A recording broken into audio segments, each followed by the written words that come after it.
What up, though? Let's take a look inside this state licensed commercial facility.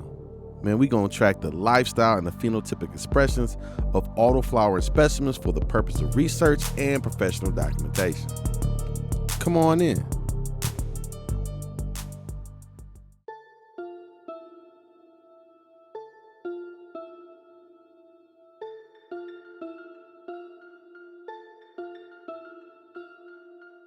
Today, we're going to take a look at and analyze CESS. This specimen is a genetic merger performed by Zato Flower Genetics. Now, this specimen right here integrates some traits of some very well-known cultivars: Mac1, Kush Mint, and Chimera 3. Now, typically, this is the very first step in isolating the autoflowering gene. So that means the CESS is a photosensitive angiosperm that will fast flower. In the first few weeks of life, all the angiosperms are in the controlled vegetative environment. The temperature in this environment is locked in at 80 degrees Fahrenheit. Also, we keep the relative humidity between 50 and 60%. Now, in the vegetative environment, we maintain continuous 24-hour irradiance. This constant life cycle maximizes biomass accumulation. Yeah, these angiosperms get huge.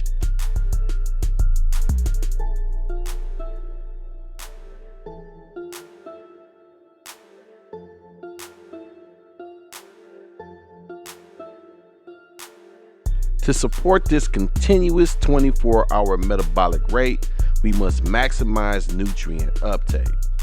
So, we add beneficial microbes to the substrate. In this case, the substrate is cocoa perlite with a 70-30% ratio.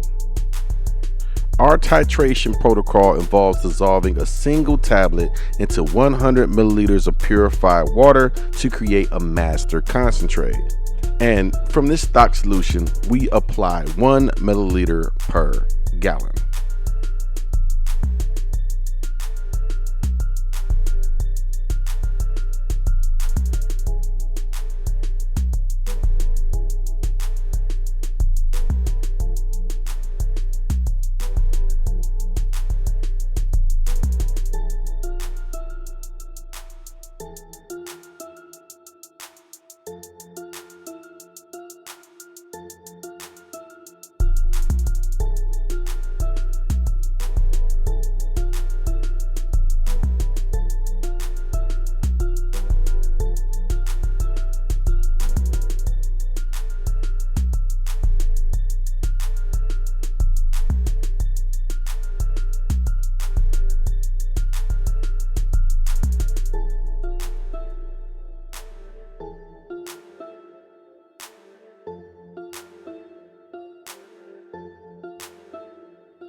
Following 5 weeks of continuous irradiance, the biomass accumulation of the CESS specimen is significant.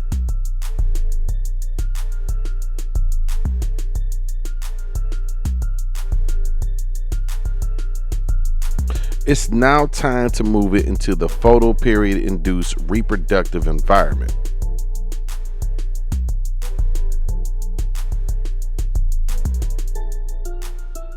In this environment, we split the cycle exactly in half to trigger a response. Simultaneously, we have reduced the ambient temperature from 80 degrees Fahrenheit to a consistent 74 degrees Fahrenheit.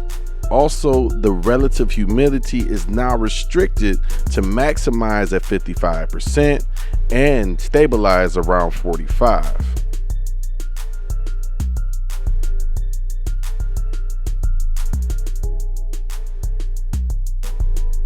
At this point, we need to do selective lower canopy defoliation. Reducing the lower biomass mitigates the risk of microclimates, and that could harbor pathogens. Also, we are ensuring the plant's energy is directed entirely toward the primary reproductive sites.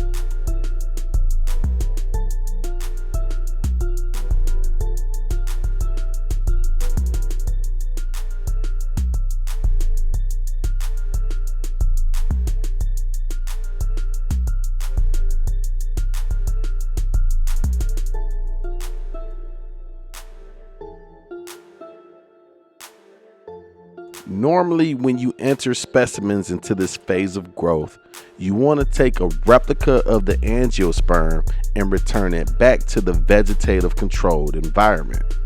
This replica is now Group A, our controlled specimen, and our experimental specimen, Group B, is in the reproductive area.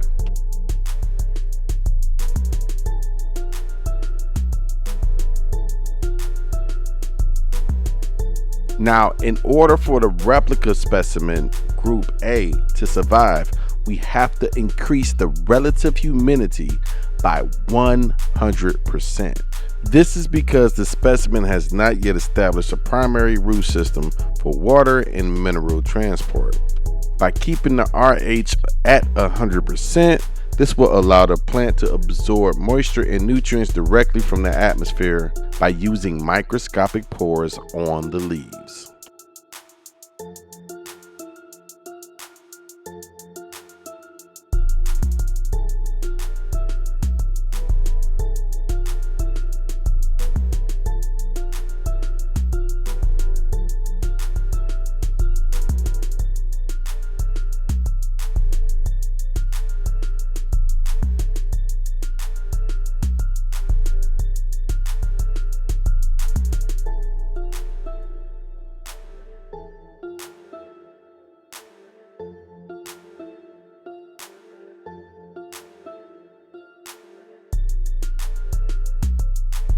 The OG CESS specimen, Group B, is now entering the post-induction elongation phase. We're observing the significant internodal expansion as the plant redirects its energy to build the skeletal structure for its reproductive sites. This stretch is a critical data point in our gene isolation study. It reveals how the Zotoflower genetics balance height and structure integrity during this rapid hormonal shift.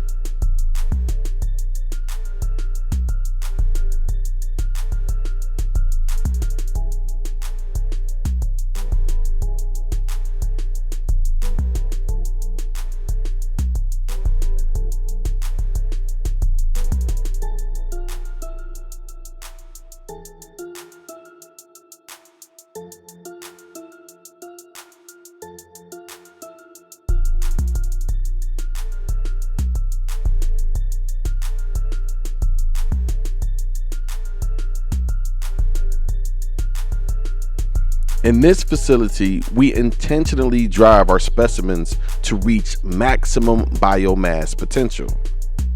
This is essential for genetic imprinting. It also makes the selection process much easier because you can see the vigor and environmental resilience inherited from these massive cultivars.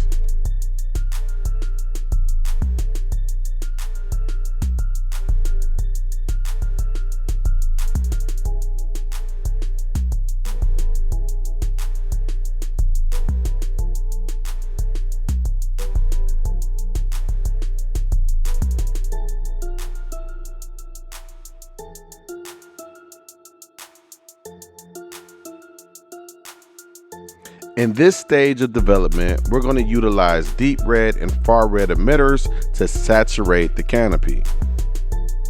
This specific wavelength will trigger a photomorphogenic defense response. The angiosperm will see this as a threat. To To protect its cellular integrity, the specimen will accelerate the production of granular trichomes.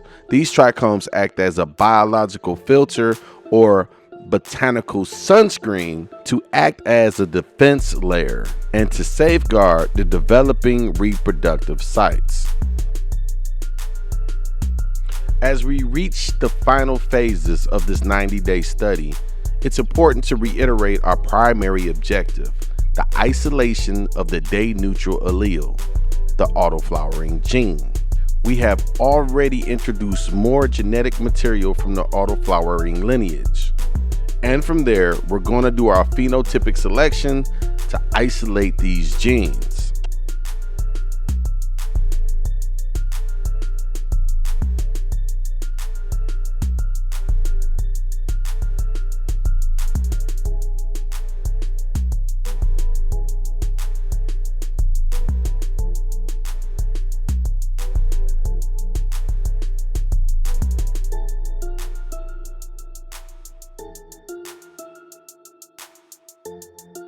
As our specimen CESS reaches the conclusion of its reproductive cycle, we see the final stages of senescence.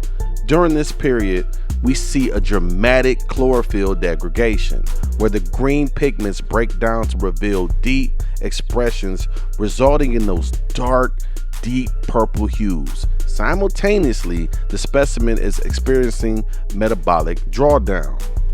Basically, the uptake of water and nutrients are slowing down dramatically, and these are basic signs of angiosperm maturity. To confirm this, we look at the granular trichomes under magnification. They will change from clear, cloudy to amber because of oxidation. This concludes the cycle of the CESS specimen. Be sure to Google Zotto flower genetics. That way you can have an inside scoop on the processes in newly discovered genetics. Also, consider joining the Source Club. It's a family of like-minded individuals.